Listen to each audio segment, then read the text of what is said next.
Record the cloud. All right, what's going on? Copywriting Cult Podcast. Your boy Loso 2.0, the copy god himself. And today we got Todd Dudas over here with us as well. I'm gonna just let you do your own introduction. So, introduce yourself. Tell us a little bit about what you do, Todd. I'm Todd Dudas from Vancouver, BC, Canada. Pacific coast of, I'm about a 4-hour drive from Seattle, basically, but on the Canada side. I'm a budding entrepreneur, copywriter, investor, and I'm definitely not where I want to be quite yet, but I'm getting there. I'll be there soon. And I'm just looking forward to the results, but I'm trying to make sure that I enjoy the journey as well, so that I can, really, really soak it in and enjoy it and have as much fun as I can. Sometimes we forget to have the fun part, and our brain is so focused on, we gotta get it, let's get our goals going, let's accomplish this, and you're like, we gotta try and relax a little bit and take a step back and have some fun first too. No, of course. So, you said you're from Canada. That's where you were born, right? Yeah. Raised. Yeah. How was it living out in Canada? Kind of, tell us a little bit about your experience out there. I know we're from the United States, most of my audience is too. So yeah. No, Canada is, of course, being from here, I'm a little bit biased. Where a lot of the time we're seen as like the U.S. is like little brother, right? You guys are the big brother, we're the little brother. But, and I do really appreciate a lot of things about the U.S. and stuff like that. And I've been to, Nevada, Vegas, and Baltimore, and Seattle many times, and a bunch of different places. But of course, being from here, I think it's one of the greatest countries in the world. We don't have as much crime, and we don't have as much issues as some countries. And I remember being younger, and I would always look at these statistics for, like the top 5 or 10 standard of living countries in the world, that sort of thing. And Canada's always top, 3, 4, 5. You're always on the top, man. I had a really, really tough childhood. I probably lived several lifetimes by the age of like 8 or 9. When I come out with my first autobiography, I'll probably have some of that in there. So what do you mean when you say tough childhood? Like, what do you mean now? Like growing up? I went through a lot of different things. I love my family, but I think, when I look back, even at both sides of the family, about 3 generations of men, there's never been a real a man that has took charge in a positive way. Really passed down anything positive. I sort of had to raise myself quite a bit. I love my parents and God bless them, but they weren't really ready to have kids when they had me. And all that. And there was a lot of different things. They had a babysitter that they trusted that beat me up every day when I was like 4 or 5 years old, throwing me down the stairs and stuff like that. And sorry to hear that, man. It happens, and I'm a stronger person for having to go through all that. But at the same time, whoever that person was, I've forgiven them and I've forgiven myself. So I think that's important, because how can we make this world better if we just have grudges, or if we have different things? Forgiveness isn't just about forgiving another person for what they've done to us, but it's also for ourselves to get that's what I was about to ask you. I was going to say, like, so what, like you think most people, like, when you say something like that, like, all right, I forgave that other person, stuff like that, but it's like forgiving yourself. Like, how do you find the strength to forgive yourself in a situation like that? Like, a lot of people, just subconsciously, they really think like, how could I let myself be so stupid, or let myself be in a situation like that? How was your process with doing that, like forgiving yourself? I think that, when I was in my early 20s, I started sort of studying a lot of different things, and I was around a lot of self-help books, and I was around, I started going to church in my late teens. Like, I wasn't born into that, but I started going in my late teens, and developed a relationship with God, which is first and foremost, and it helped the most. And law of attraction, studying and learning a lot of law of attraction principles really changed my life. I mean, at the age of 30, when I started studying it, within a year, I didn't even have, like, a lot of people have, when they do little things, they might have guilt about something. I don't Yeah, have any guilt about anything, because I just, for whatever reason, I got rid of that emotion. I don't have it. I don't feel it, because it's a silly emotion to have anyway. It doesn't serve us. But that's strong. That's strong though, not having no guilt, because like I feel like, I swear I was just talking about this. Like I feel like being like, a young, male, young man and stuff like that, and being married at a young age, like I feel like sometimes I'm like the provider for my family, you know what I mean? Even though it's just me and my wife, and it's like, oh, I'm gonna be really good, I'm trying to grow, get better with spending my money. So it's like, oh, if I spend my money, eating out instead of like spending my money going and food shopping, I'll feel like guilty, like, oh my gosh, why did I do that? Like, why did I? So how did you get rid of that? Like, yeah, I don't think of that, because I don't know, for whatever reason, my journey of learning law of attraction and different spiritual things that have helped me along the way, just yeah, for whatever reason, I didn't like concentrate on having to get rid of it. It just kind of happened, because it's did this just thing. it's not a useful emotion for me, in my mind. Yeah, no, that's true. That's true. That's true. Because you're even if you make a mistake or whatever, it's like, you just learn from it, move on, and then the next thing, right? So I don't Mm-hmm. look at I guess I don't look at things in that perspective. I just do my best, and whatever mistakes I make, I make them and then move on. Okay. So you said with, having a tough childhood, because, as we probably spoke before, we spoke, good friends and stuff. I also came from a rough childhood as well. You know what I mean? Like, homeless, living in different stuff, motels, stuff like that as well. I know I did it differently and able to switch it. What are some tips that you can give for people? Like, yeah, I know you kind of mentioned a little bit self-help books, church. But what are some tips you can give to someone else that's like, instead of turning into that victim mentality, you know what I mean? Because a lot of times people will see that and be like, oh, you know what? I'm this way because of this, and put it in a negative light. How were you able to be like, oh, because of this, that's the reason I'm this way, but in a positive light, like this way, I'm so good on self-help, so good on church because of this stuff happening. How were you able to kind of, do that? What comes to mind is what I heard not too long ago. I was watching a bunch of Dean Graziosi and Tony Robbins stuff. That's my guy right there. and Tony Robbins, I don't even know if I've heard him say, but I've heard other people quote him saying it, that life doesn't happen to us, it happens for us. Mm-hmm.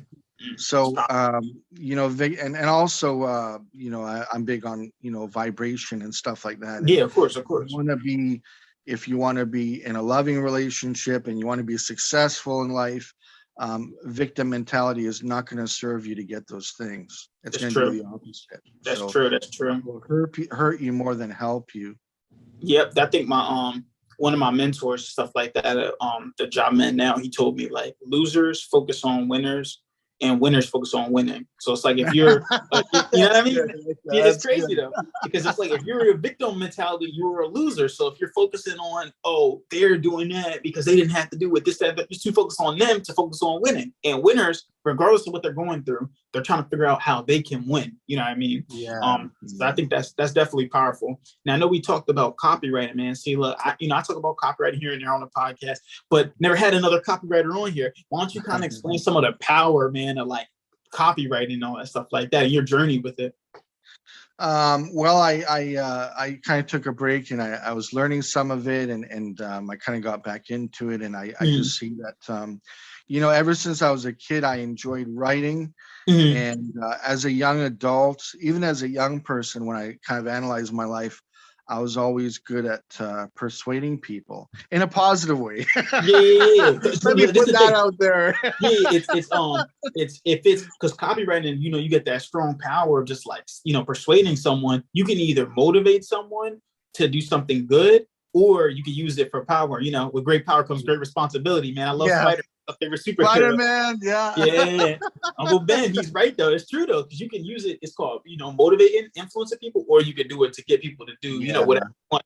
So I like that. If you're in a cult, you're gonna use it to motivate for the wrong purposes. If you're at church, or if you're at, like Tom Brady, for example, in football. I love football, so I have to use a football analogy. No. Like when I like that. I like that. when he's in a game, he's got so much experience now. Of course, when he was younger, he might have focused a little bit. You know, if he had a bad play or a bad interception, he'd probably focus on it a bit longer. But as he got better and better and better at it, he, you know, maybe throw him an interception, and then he'd move on very quickly mentally to, okay, what do I got to do to get us back in the game now? What do I got to do to throw a touchdown? Who's going to be open on this play? Who's covering who? You know, what can I do to improve to get better in this game and win? No, that's true. That's true. I think only thing that I disagree with is the word cult though. But because it also depends on what the cult is though, right? Because I feel like some people you ever read what's it called? The Laws of Power, 50 Laws of Power, something like that.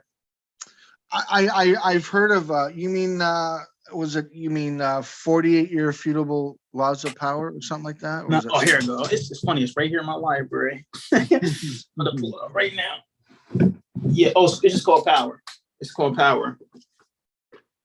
Oh, okay. Yeah, I have seen it. Yeah. 48 Laws of Power. So actually, this is why I like doing it. This is the reason why I'm not a person that likes to be controversial, but sometimes I like saying controversial stuff because it's like I love seeing people's reactions to stuff sometimes. But that's why I name my stuff copyright and cult, because people see cult as such a negative connotation. But a cult really is just a leader persuading people to take some type of action, right? Or be having influence over another. So you can use it in different ways. So a cult can be something that's going to church because the pastor or, you know, God is making us do this, you know what I mean? Or it could be make America great again, you know what I mean? Donald Trump. And, you know, so that's why it's like, I like the word of cult because cult goes into the word culture. So the culture that you build is the thing that builds you. That's a good point. Yeah, so that's I love doing that because sometimes people say negative connotation, but no, I do like what you're saying though as well. Though. You can use it for good or you can use it for bad. Like I said, with great power comes great responsibility, man. That's my favorite superhero. Now with investing. Actually, growing up as a kid, Spider-Man and Hulk were my favorites. Yo, I'm telling you, Spider-Man's that's that stuff, man. I ain't gonna lie. When the movie came out, my suit came too late. I was actually going with my nephew. I was going to try to wear a whole Spider-Man suit. Cool. Yeah, then we can both check it out. But which Spider-Man would you be? The first version, second version, or third version? Come on, man. I gotta be Miles Morales. Come on. What do you mean? Which one? There's only one for me. It's like, no. But it's funny because we're literally, I could be Miles Morales. He's Spanish and African American, man. That's me right there. Like that's no, that's funny though. You said you're an investor. Why don't you kind of talk about some of the things that you invest in? What's your thought process with that? I never had an investor on here, so I don't have like a ton of experience or anything, but I made and lost money in crypto, in cryptocurrency, and I know some people would say it's some people are scared of it and stuff like that, but I do believe it's the future. I do think that it has to be like. Just like anything, if you're going to take a risk, whatever money you put in, maybe, it's just my thinking process. But if you have a bunch of money that you don't care about, that you don't care about losing, if you do lose it, because it could go 50-50, then you can put that in there. What is quick story for you though? When I was younger, I had a contact of mine that was, he was an assistant for this woman that did real estate properties. Okay. She had like a lot of money on paper. She was wealthy, but half the time she was looking at her purse. But anyway, for money. But anyway, she had a. I met someone else in business, and then I thought of her and this person, and me and my buddy were trying to hook them up for a real estate deal.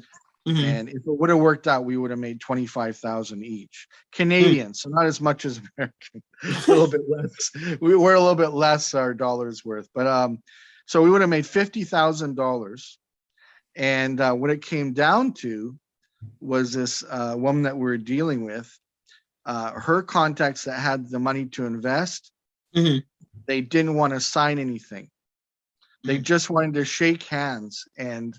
Maybe 50, 60 years ago, you could do that, but on paper, in the 2000s, man, come on. In the 2000s, people need to have Yeah, proof. documentation. Yeah, you gotta, put your name on the dotted line. So it didn't work out because she couldn't persuade them to do more than just shake hands and so it crumbled and it didn't work out. But it would have been pretty funny if it did. 'Cause yeah, we would have had 25 grand each. But That'd have been a nice little come up there. My father-in-law actually does real estate investing, so yeah, I just be watching. I'm not really big into it, like you said, like that's not my niche. But no, it's definitely I can see it being generous as far as like how much money and stuff you can make doing it. But there's abundance of money anywhere, honestly. You know oh what I mean? yeah, Like if you do what you got to do and you're like at the top of your really, if you just don't give up, honestly, that's how I see it as. If you don't give up, because a lot of people, they get into it and they quit, not saying there's any problem with you quitting, but like a lot of people, they get into stuff, they quit, and then like they stay out of it and they're like, oh, that's why they don't become successful. Because Eric Thomas, and we was talking about this a little bit, he said at a certain point it comes about stamina. It's not about like who is the better at what, it's who can outlast who. So I definitely that's definitely nice right there. So I know we talked about copywriting, investing, your childhood a little bit, stuff like that. So relationship wise, right? How do you feel like being an entrepreneur has been affecting your relationships with, like, I don't know, family, or even like you have a fiance, so like your fiance, do you feel like that's been affecting them in like a negative or positive light? Like, kind of talk about that. yeah, sure. I have the type of family that I'd rather. I mean, they know a little bit about me with some things, but it's more like I have to go out and do it. If I just talk about things, there might be a little bit of negativity. So I have to kind of, I don't want to say the wrong thing or whatever, because then they'll judge it, right? And then God bless their heart. I love them very much. I love them. Yeah, of course. Just they were never taught these things. They were never taught about money and finances. Like my dad worked really hard when he was younger. He had 3 jobs at one point. Woo. And then before or after, no, after that, years later, he had a cleaning industry business and his full-time job. So he didn't sleep all that well, but we were rich for 2 years. And under the Christmas tree, there's like 50 to 100 gifts. But he never, nobody was ever really around to teach him how to nurture and take care of his money that he made. So it was easy come, easy go, right? Yeah. Every $2 that he made, $3 was being spent out. So unfortunately, that is like that a lot. We make a lot of money throughout our lifetime, but like, it's like if you don't know how to like, and that's why I've been trying to study and stuff like that and trying to apply some of the stuff, because it's like if you never learn how to take care of money and have a good relationship with it, it's just gonna go just as fast as you get it. You know what I mean? You gotta respect it. Yeah. So it was just funny as a kid because I can remember being 7 or 8 and we'd have like all these Christmas gifts under the tree, and how most of them are for me as a kid. And then a couple of years later, it was like we'd be lucky to have one gift each under the tree. And then one of my poor parents would take me aside and be like, "Oh, sorry, son, that's been a tough year, so we didn't make a lot. So I hope you're happy with what you got." And I was a mature kid, so I would just of course. try and say things to make them feel better and be like, "Don't worry about it, it's fine." And then I'd open the gift and I'd be like, "Underwear and socks, all right." Yo, listen. I get socks now. If I get socks now, I'm like, thank goodness. Like, that's a big gift for me. It's I love like gold socks for your sock drawer. That's like definitely gold for me now. That's actually funny that you said something like that, because it was similar kind of growing up too. Like, actually, for my birthday one year, my dad got me a meatball hoagie from Wawa. Explain hoagie. What is a hoagie again? Oh man, I don't think I've ever literally had one, to be honest. It's like a sub, like a Italian bread. Like a Subway. It's like a Subway type of thing. Yeah. But it was a meatball hoagie. I literally got that for my birthday. Like, that was like a present from my dad. Like, oh yeah, you want something to eat for dinner? Here you go. I'm like, all right, cool. And I remember another time, like, did it at least taste good? It was good. I used to love meatball hoagies before I stopped eating, pork and stuff like that. Another year too, like I was probably like 17. He got me like a little toy car, and I'm like, I mean, all right, I appreciate that thought, but it's just like you're a little behind a little bit. about 10 years behind, but it's like it's cool. Did he know how old you were? Did you Yeah. remember? Listen, we didn't have the best relationship It's growing the up. Still thought. don't It's right the now. thought that counts, right? Yeah. Yeah. No, it definitely. Yeah, it's definitely a little bit difficult growing out without a father, kind of, and not life a little bit different.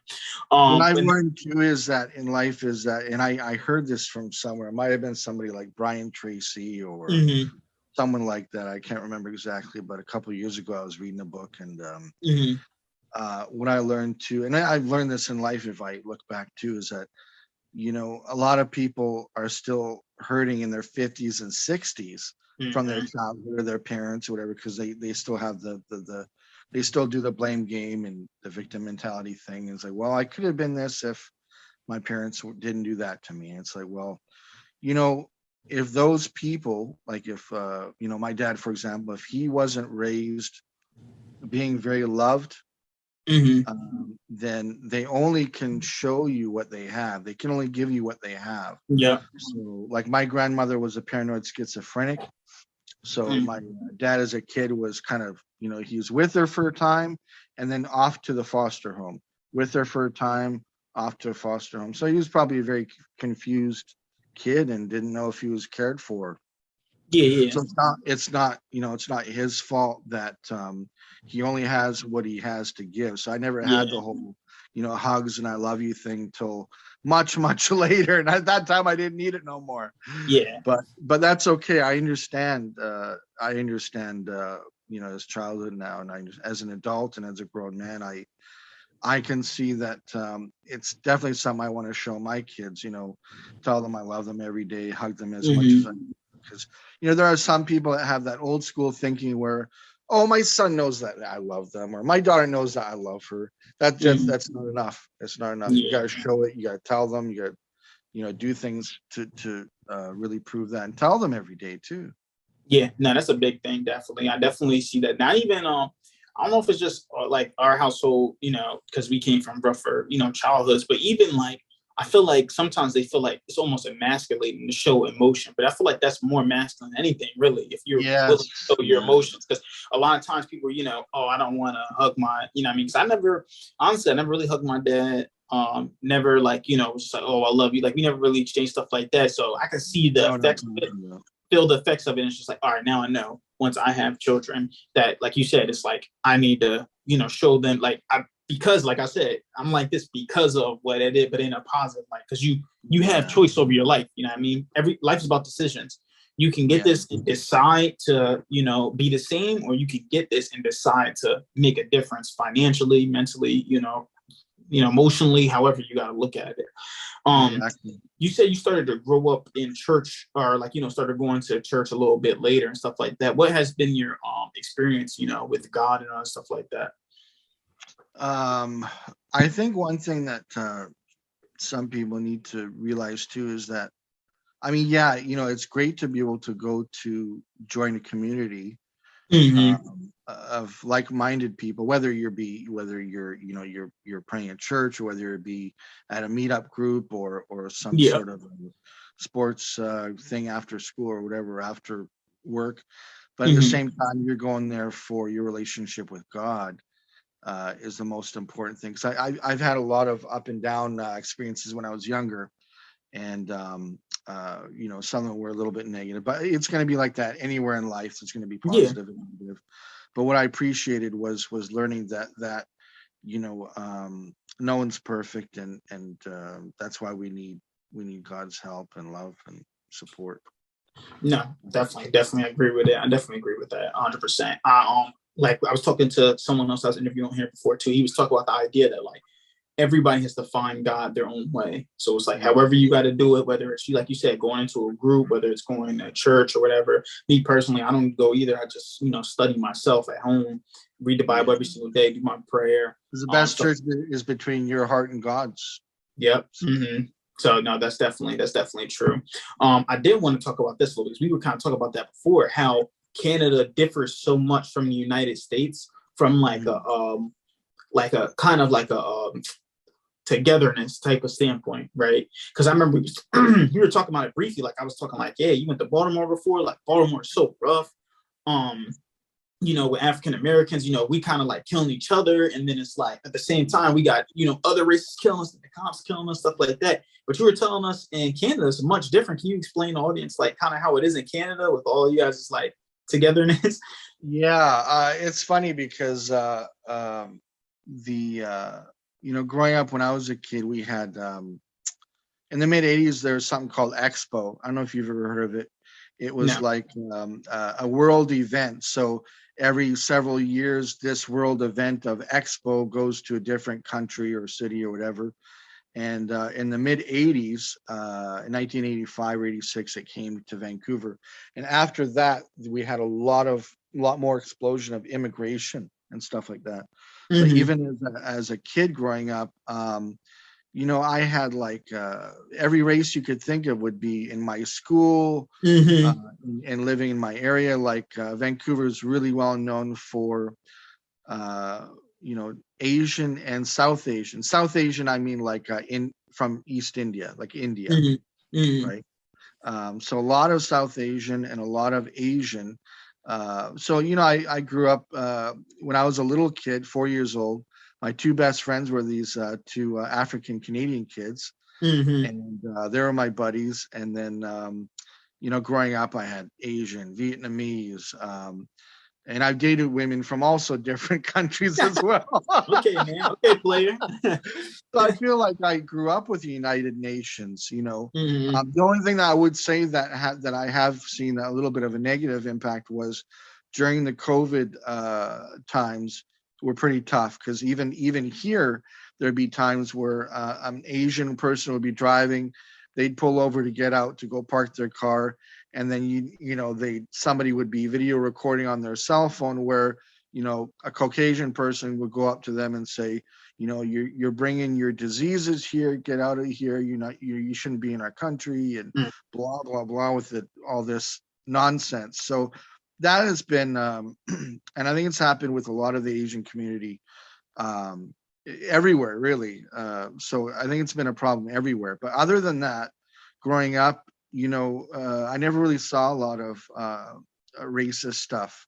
Like I said, I had white, black, I had Asian friends, Indian friends, every kind of friend you could think of. And so Vancouver is really a melting pot for different ethnic groups. And even if you go to Vancouver nowadays, there's a lot of people that are half white and half something else. So we're one of the few places where it's such a melting pot for other communities that can't. A lot of other countries might be closing the door and saying, "Don't come here," but Canada is always like opening the door and saying, "Come here."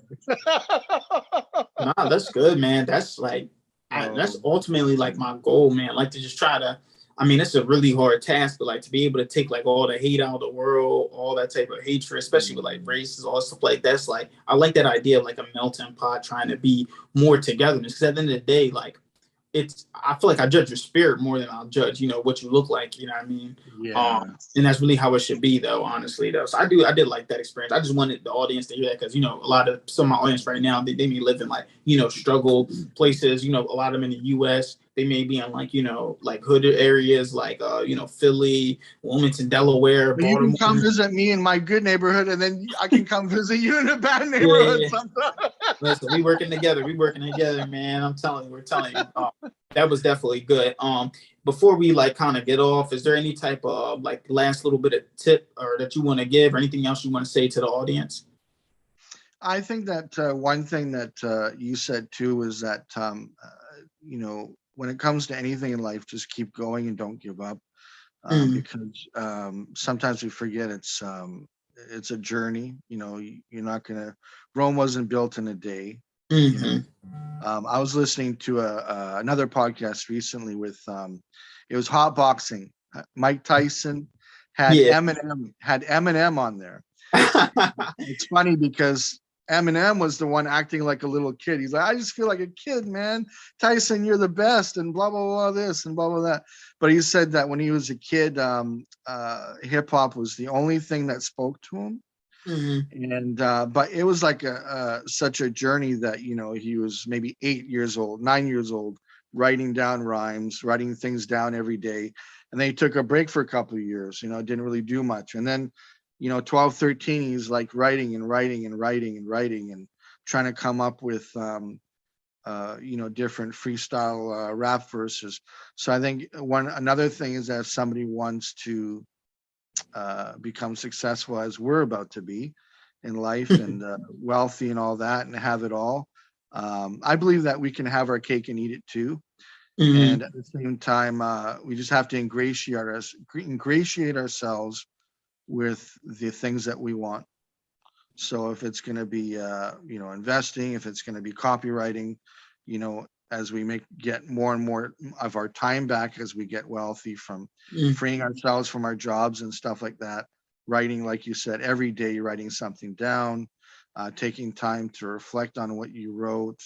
And the alone time, I think, is important too. Spending time alone, shutting your mind off, because not enough people do meditation, for example. Not enough people do things to turn their mind off, and they 1,000%. get anxiety or there's mental health stuff. And like I've battled with seasonal depression from time to time. Oh yeah, you was telling me about that. Yeah. What really helps is being able to redirect your focus and something's bothering you, just take a step back, shut your mind off, meditate, or do whatever you need to do to refocus your mind, and then take a step back, and then minutes later or an hour later you can come back to whatever you're working on. I like that, man. I like that. So Todd, man, it was a pleasure talking to you. If anybody wants your copywriting services, or maybe just even to talk to you or try to reach out to you, how can they connect with you?